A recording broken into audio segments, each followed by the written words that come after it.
Denis de Rougemont est notre invité aujourd'hui et nous nous en réjouissons, car nous n'avons pas tellement l'habitude de nous rencontrer avec lui, et c'est donc toujours avec beaucoup d'intérêt que chacune des publications de Denis de Rougemont est reçue chez nous, et nous aimons en discuter avec lui. Cette fois, il s'agit d'un ouvrage publié dans la collection Lettres ouvertes chez Albin Michel, Lettres ouvertes aux Européens.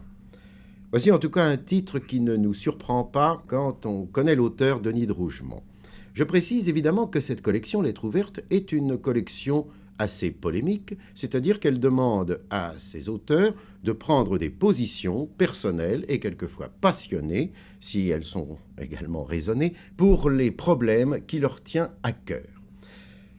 Pour vous, Denis de Rougemont, c'est l'Europe qui vous tient à cœur. C'est également un certain nombre d'idées que vous avez déjà exposées dans toute votre œuvre. Je rappellerai seulement, mais est-il besoin de le dire, L'amour et l'Occident, mais également tous ces ouvrages que vous nous avez donnés sur la notion de personne, notamment, sur l'approche du monde par des moyens manuels aussi bien qu'intellectuels, c'est-à-dire vous élevant contre un certain intellectualisme, une certaine abstraction de l'existence, et nous retrouvons ces raisons d'exister, ces raisons de croire dans ce nouveau livre, Lettres ouvertes aux Européens. Mais tout de même, et avant tout, il s'agit de l'Europe. Vous êtes un Européen convaincu, et vous n'êtes pas le seul, grâce au ciel.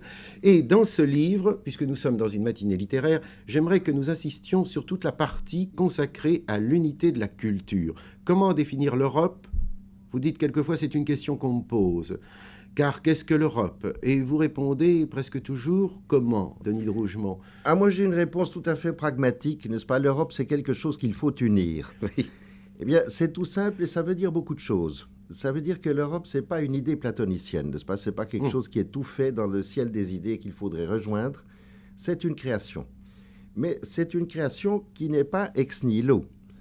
Pour moi, c'est une création dans le sens qu'il faut arriver à l'unir par la méthode fédéraliste. Ça, c'est une autre chose dont nous ne parlerons pas beaucoup aujourd'hui, Oui. parce que notre propos n'est pas précisément politique. Oui. Et il faut arriver à l'unir et non pas à l'unifier. J'insiste énormément sur la différence entre ces deux termes. Il faut en faire une grande fédération et non pas un grand État-nation, supranational. Ça, c'est ma thèse politique, si vous le voulez. Elle repose sur l'idée qu'on ne peut faire une union politique que s'il y a préalablement une unité quelconque. Oui, c'est cela. L'union, c'est une action. L'unité, c'est un fait, c'est une donnée. C'est ce qui existe. Oui, c'est ce qui une donnée. existe. Alors, quelle est l'unité dans le cas des Européens ? Bon, il y a l'unité géographique, c'est pas grand-chose. On l'a assez vu dans toutes les guerres, n'est-ce pas ? Ça ne réussit pas à unir les gens. Il y a l'unité de langue dans d'autres régions du monde, par exemple aux États-Unis. C'est la principale. Il y a toutes sortes d'unités qui ont été imposées par des conquérants et qui ne durent pas. En Europe, c'est ce que j'appelle la culture qui est l'unité de base. Entendons-nous bien, n'est-ce pas ? Ce n'est pas la culture des gens cultivés. Ce n'est pas la culture des gens qui ont suivi des classes, qui ont été à l'université ou qui lisent des romans. Ce n'est pas du tout ça. Ce que j'appelle culture, au sens le plus large, c'est tout un ensemble de valeurs morales, d'attitudes devant la vie, de réponses affectives à la réalité, d'approche du réel, pour parler un petit peu franglais. C'est un ensemble de valeurs et de hiérarchie. Qu'est-ce qui compte le plus dans la vie ? Eh bien, cette culture qui nous est commune à tous les Européens, quoi qu'on en dise, elle a une telle quantité de sources, et ces sources sont si contradictoires, que cela explique, à mon sens, suffisamment le fait que nous pensions quelquefois on ne peut pas unir des gens aussi différents les uns des autres. Oui, mais justement, Denis de Rougemont, c'est sans doute là la difficulté, mais c'est également la raison même de croire à cette unité. Parce que vous disiez tout à l'heure, ce qui fait l'unité d'un pays, d'une région, c'est finalement une unité de culture, c'est-à-dire une certaine façon de vivre, d'avoir appris à vivre et à voir la vie. Au fond, c'est cela, n'est-ce pas ? Exactement. Et ça, on l'a toujours senti en Europe. Peut-être que justement, à un certain moment, et ça, vous nous en parlerez, il est venu des événements politiques au XIXe siècle qui ont brusquement changé cette façon d'être. Mais quand on pense seulement à un Montesquieu, quand on pense à un Voltaire et un Diderot chez nous, on voit tellement que ces gens-là comprenaient l'Europe comme ils comprenaient la vie, que l'on ne peut pas s'empêcher de penser que cette unité existe. C'est vrai, c'est-à-dire une façon de voir, de sentir et d'avoir reçu un héritage, même s'il est contradictoire. Et c'est dans la contradiction que se réalise l'harmonie. Car vous nous rappelez là justement une phrase d'Héraclite, je crois, n'est-ce pas, sur l'harmonie. Oui, ça c'est la phrase que j'ai le plus souvent citée dans mes livres, oui. n'est-ce pas? Ce qui s'oppose coopère, oui. et de la lutte des contraires procède la plus belle harmonie. Oui. J'ai pris la traduction de Simone Veil de oui. cette phrase d'Héraclite. Alors je suis très heureux de fonder, au fond, tout mon système personnaliste, tout mon système fédéraliste et toute mon interprétation de la culture et même du mariage, du couple humain, sur cette phrase qui est à peu près la première sentence de la pensée européenne. Et Denis de Rougemont, quand nous parlons de culture, vous avez eu soin de bien préciser qu'il ne s'agissait pas seulement de la culture des gens cultivés, mais que cela allait bien au-delà. Il n'empêche que pour nous, puisque nous parlons de littérature, nous pouvons donner des exemples. Quand nous parlons de littérature à un Français, à un Allemand, à un Anglais, à des gens très différents en apparence de nous, ils entendent tout de même à peu près la même chose, qu'il s'agisse des genres littéraires, qu'il s'agisse des traditions d'humanistes, qu'il s'agisse des différences même d'interprétation de tel ou tel genre littéraire, eh bien nous avons affaire à des gens qui se comprennent. Parce que l'origine de la littérature est commune en Europe, non? Qu'elle n'a pas du tout les mêmes motivations. J'irais même plus loin que ça. La notion même de littérature est une création européenne. Oui. J'entends bien de littérature profane, n'est-ce pas? Avec ses genres, le roman, l'épopée, le sonnet, le récit, la pièce de théâtre. Tout cela, c'est une invention européenne, parce que dans les grandes cultures qui ont préexisté ou qui ont existé parallèlement à la culture européenne, si on prend la culture européenne à partir de la Grèce, mettons, n'est-ce pas? Et qu'on lui donne à peu près 3000 ans d'existence, en tout cas 2000, 2500, eh bien, vous aviez parallèlement à cela la culture de l'Inde, par exemple, ou la grande culture aztèque et maya, les cultures plus anciennes de l'Égypte, de Sumer et de Babylone. Vous n'aviez pas là rien qui ressemble à la littérature profane telle que nous l'avons pratiquée et inventée en Europe. Toujours en rapport avec le sacré. Il n'y avait que des écrits sacrés. C'est cela. Oui. Les Européens ont inventé cela pour toutes sortes de raisons qui tiennent, je crois, surtout au fait de la diversité des sources de leur culture qui se sont opposées à un tel point que jamais une religion, même le christianisme, n'a pu unifier tout cela et l'obliger à obéir à des canons sacrés. Oui, car là, on aurait pu voir une différence essentielle s'établir en Europe à partir de certains peuples qui auraient suivi, mettons, d'une façon intransigeante le christianisme, et d'autres qui se seraient référés uniquement à l'Antiquité, je suppose. Je fais exprès Mais il y a eu une espèce de dialectique extraordinaire qui s'est produite entre toutes ces sources différentes. Il y a la fameuse page de Valérie, n'est-ce pas, que l'on cite peut-être trop souvent sur les 3 sources de la culture occidentale et qui définissent un Européen, c'est-à-dire Athènes, Rome et Jérusalem. C'est très bien, c'est très juste jusqu'à un certain point, jusqu'à à peu près la fin de l'Empire romain. Mais alors tout se complique considérablement avec les barbares. Quand les barbares, que l'on a appelés barbares, voilà, enfin mettons ça entre parenthèses. Oui, bien sûr. Quand les Celtes et les Germains entrent dans le grand courant de l'évolution de notre culture commune, les Celtes ont recouvert à peu près toute l'Europe, sauf les bords de la Méditerranée. Et les Germains ont ensuite recouvert tout l'ancien empire romain. Et ils ont été, comme vous le savez, jusqu'en Espagne, n'est-ce pas, les Visigoths. Ils ont recouvert toute la France, les Francs. Ils ont, au fond, coloré toute la culture héritée de l'Antiquité. Tout cela s'est combiné avec le christianisme de toutes sortes de manières très curieuses. Si vous prenez les valeurs chevaleresques et les valeurs monastiques, vous y trouvez un très curieux mélange de l'humilité chrétienne et du sens de l'obéissance et du sacrifice, et puis du sens de l'honneur qui est germanique, par exemple chez les chevaliers. Or, entre les ordres chevaleresques et les ordres monastiques, il y avait très peu de différence. Les uns et les autres s'appelaient des religions. On disait qu'on était de la religion de la table ronde, ensuite on était de la religion de Rhodes. Là-dedans, vous voyez se faire pendant tout le Moyen-Âge un extraordinaire mélange, non pas du tout une fusion. Chacune de ces valeurs reste distincte, mais toutes sortes de combinaisons et de permutations. Une fois, j'ai demandé à mes amis mathématiciens de faire le calcul. Il y a, si l'on prend l'ensemble des sources de notre culture en Europe, en ajoutant donc les Celtes, les Germains, plus tard les Arabes et au 19e les Slaves, il y a vraiment de quoi faire à peu près autant de combinaisons qu'il y a d'Européens. Alors ça, c'est pour moi la définition fondamentale de l'Europe, si vous voulez. Là encore, c'est une question de lutte, comme disait Héraclite. Il y a la tradition, mais il y a l'innovation. Il y a la transmission des vérités, de la science, des lettres, de la théologie, de la philosophie, mais il y a aussi la volonté révolutionnaire, la volonté de tout chambarder, de faire la table rase, comme disait Descartes, et de recommencer. Et la volonté d'expansion aussi, Denis de Rougemont, tout de même. Eh bien, la volonté ça va un peu dans ce d'expansion, sens-là aussi, je veux dire. La volonté d'expansion, je pense, n'est-ce pas, qu'elle est sortie de cet extraordinaire dynamisme produit par les tensions entre toutes nos diversités. C'est cela, oui. Toutes ces tensions ont amené pas à une explosion, mais enfin, on dit explosion démographique. Aujourd'hui, on peut aussi bien dire qu'il y a eu l'explosion des grandes découvertes, n'est-ce pas, à la Renaissance.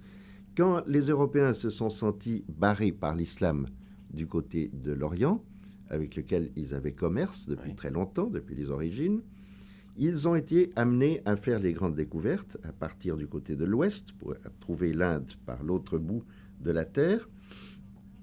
Et alors là, on a vu se développer ce côté expansionniste, impérialiste des Européens, qui malheureusement a tourné au colonialisme avec l'instauration des États-nations, contre lequel je ne cesserai de me battre toute ma vie, cette création des Jacobins de Napoléon. Oui. Quand on accuse les Européens de tous les méfaits du colonialisme, on oublie une chose, ça n'est jamais l'Europe qui a fait des colonies, puisqu'elle n'existait pas en tant que telle politiquement, elle n'existait qu'en tant que culture. Et ça, on ne lui reproche pas, au contraire. Tout le monde cherche à copier sa culture. Mais c'est on dit évidemment, ce n'est pas l'Europe, ce sont des Européens. Les États-nations. Oui, ce sont les États-nations. Les États-nations qui s'opposaient à l'ensemble européen en tant que tel. Ce sont la France, ce sont la Belgique, ce sont l'Angleterre, les Pays-Bas, des petits pays quelquefois, n'est-ce pas, qui ont fait d'énormes empires coloniaux, surtout à partir de 1882.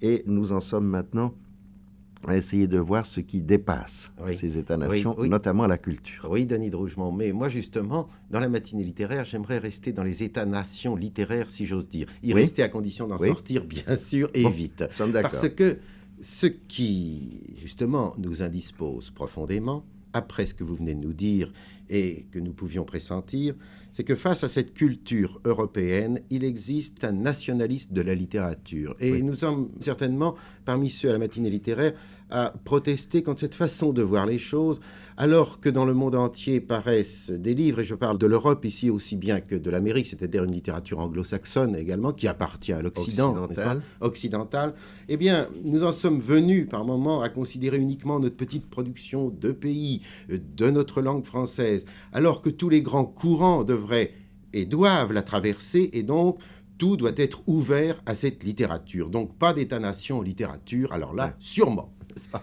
Voilà. Ça, vous touchez le point central en littérature et dans les arts, enfin dans la culture en général, qui est qu'on nous a fait croire, contre toute vraisemblance et contre toute réalité, on nous a fait croire depuis l'établissement de l'école primaire publique et obligatoire et gratuite, et de l'école secondaire surtout, mais les universités ne sont pas beaucoup moins responsables de tout cela. On nous a fait croire que l'Europe, c'était une addition de culture nationale. Ce qui est une monstruosité pure et simple, étant donné que la plupart de nos nations datent du 19e siècle, et même du 20e siècle. Puis c'est une monstruosité, je me demande vraiment comment on peut expliquer à ce moment-là la littérature du Moyen-Âge, celle de la Renaissance, l'essor du XVIIIe siècle. On ne voit pas du tout comment ces idées-là peuvent convenir à une telle conception. Rien de ce qui a été créé en Europe n'a été créé par nos nations. Absolument rien que les guerres. Les nations sont sorties des guerres et ne savent rien faire d'autre que la préparation de nouvelles guerres. La culture en Europe, ça a été fait, au fond, si on doit simplifier, comme nous devons le faire dans un entretien de ce genre, il y a deux sources, là, je prends le mot source dans un sens un peu différent de tout à l'heure, il y a deux sources de la création culturelle en Europe.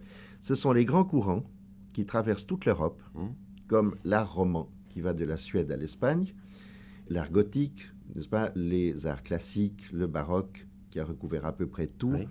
De nos jours, l'impressionnisme, le surréalisme, c'est pas le cubisme, Oui. tous les ismes de la culture moderne, que ce soit en musique, en peinture, en philosophie. Vous avez ces grands courants qui se transmettent très vite, en moins d'un an ou deux, Oui. d'un bout à l'autre de l'Europe. Et puis, vous avez les sources de création locales.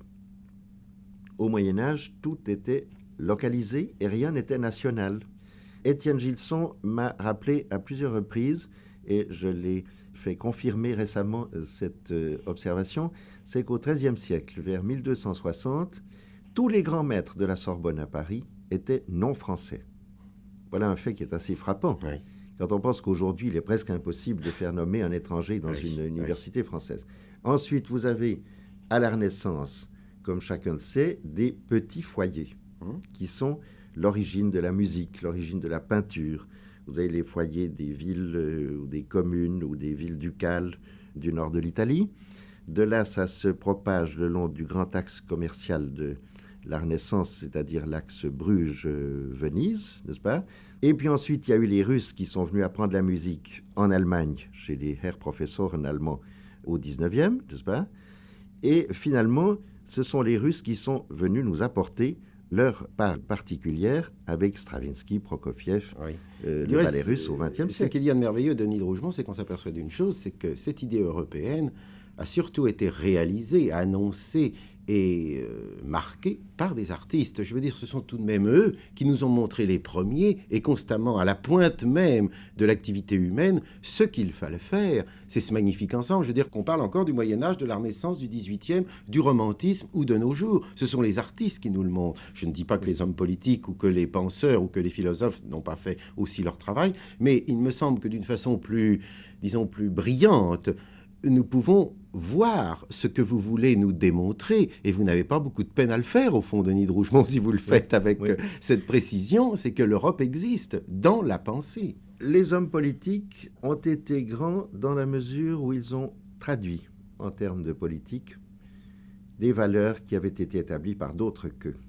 Oui. Et si on parle d'un grand siècle en France, en pensant à la période où Louis XIV a régné, c'est uniquement dû au fait qu'il y avait Racine et Corneille à ce moment-là, et Pascal. C'est pas dû à Louis XIV qui n'a amené que des catastrophes pour la France à ce moment-là. C'est la culture qui est première en Toujours, Europe. oui. Et c'est les changements de la culture qui annoncent les autres changements. C'est pour cela que, dans un sens, je serais nettement maoïste, dans le sens où Mao a appelé sa révolution culturelle, contre Marx, qui pensait que la culture, c'était une superstructure, qui était complètement déterminée par les rapports de production à la base, c'est-à-dire par l'infrastructure. Je pense exactement le contraire. Comme Mao, tout vient des valeurs culturelles, des choix, des options que font les hommes. Je donne souvent cet exemple, n'est-ce pas, contre les marxistes. S'il se développait une épidémie d'ascétisme, par suite de conversion en masse de la jeunesse à une secte hindoue. Cela se voit aux États-Unis actuellement, n'est-ce pas, avec les hippies. Eh bien, ça changerait tout en économie. Ça ne serait pas du tout déterminé par l'économie. C'est cette épidémie d'ascétisme qui changerait les lois même de l'économie si les jeunes gens ne voulaient plus acheter de voitures. Que deviendrait l'industrie automobile, qui est l'industrie de pointe, qui est l'industrie numéro 1 dans le monde entier, n'est-ce pas? Enfin, on pourrait multiplier les exemples. Oui. Moi, je crois profondément que la révolution qu'il nous faut faire, c'est une révolution culturelle qui consistera essentiellement, comme je le dis beaucoup à la fin de mon livre, j'y insiste énormément, en un changement de hiérarchie. Il nous faut absolument en venir à choisir entre ces deux buts possibles de la vie, le premier n'en étant pas un d'ailleurs, le niveau de vie défini en termes quantitatifs, matériels, c'est-à-dire l'augmentation continue du produit national brut, ou le mode de vie, défini en termes qualitatifs, fût-ce au prix de certains sacrifices matériels, n'est-ce pas, et d'un petit peu moins de voitures et de prothèses dentaires et de machines à laver, je ne sais pas, puisque c'est comme ça qu'on mesure le niveau de vie, un mode de vie opposé à un niveau de vie. Ça, c'est une réelle révolution qui n'est ni de gauche ni de droite, qui est simplement de l'avenir.